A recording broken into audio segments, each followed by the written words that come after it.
Okay, just want to talk about sarcoplasmic hypertrophy and sarcomere hypertrophy and the two differences in these disciplines in regards to muscle growth. And understanding the physiological actions that happen between sarcoplasmic and sarcomere hypertrophy. Now, sarcoplasmic hypertrophy meaning muscle growth. Start with sarcoplasmic. How does it work? I'm just going to draw a cell, as you can see here. Here's a muscle cell. Inside a muscle cell we have our muscle fibers, as you can see here in red. Also within the muscle cell we have what's known as organelles. These are these things in green here, and organelles such as mitochondria. Now our muscle fibers, as you can see here, need ATP to produce energy. ATP is made via our organelles, and also known as mitochondria, through what's known as mitochondrial oxidation of fat, glycogen and oxygen to produce energy for the mitochondria to work. Also within our muscle cell we'll have glycogen, and this is represented by well, these are meant to be blue triangles. This is our glycogen. Also within our cell we have cytoplasm, and this is our cytoplasma here within the cell. Now, sarcoplasmic hypertrophy, through various training principles such as high rep training, volume training, time and attention, any type of training that's going to produce a long-term muscle contraction over a set period of time is going to massively reduce and empty our glycogen levels like so. Once these glycogen levels have been emptied, the physiological action of this muscle cell through sarcoplasmic hypertrophy, through this volume training, through this high intensity training and high rep training, to have physiological actions, the body needs to adapt to the amount of training that has been produced through this sarcoplasmic hypertrophy, through this volume, time and attention, high reps. And the body will change physiologically in the cell, in particular, will change by introducing more glycogen. And we're needing more glycogen here to supply the higher volume of training through the reps, the volume, time and attention. As you can see, we have an increase in glycogen stores. Physiologically, the body will also adapt by incorporating more cytoplasma within that muscle as well.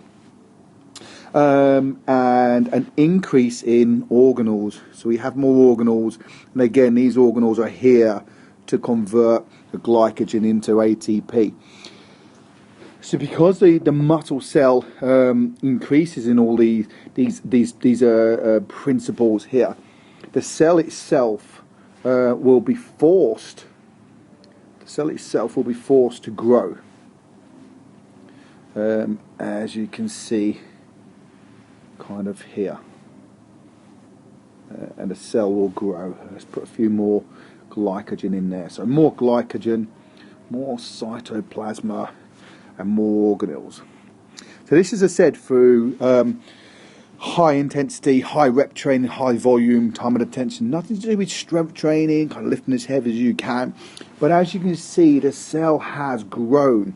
We have a larger diameter in the cell. More glycogen, more cytoplasma, more organelles to produce ATP. But as I mentioned, because we're not about strength training, your weights are kept kind of generally light, we don't have any hypertrophy within our muscle fibers. They generally stay the same. And this is where we can get increased muscle hypertrophy, muscle size, but our strength doesn't generally change through the training methods. Over a period of time you will get a certain adaptation. The muscle fibers will over a period of time spill over and start to grow slightly, become stronger slightly, but in general through sarcoplasmic hypertrophy you generally don't get any stronger. However, we get a good growth in cell volume, which can expand our muscle cells and hypertrophy on our muscle cells. Okay, and that's sarcoplasmic hypertrophy. Going on to now sarcomere hypertrophy. This I draw a cell here in our sarcomere hypertrophy, and here's our muscle fibres. As you can see here, I'm going to pop in our organelles, our mitochondria as such. Here's our glycogen levels and our cytoplasma. Now, sarcomere hypertrophy.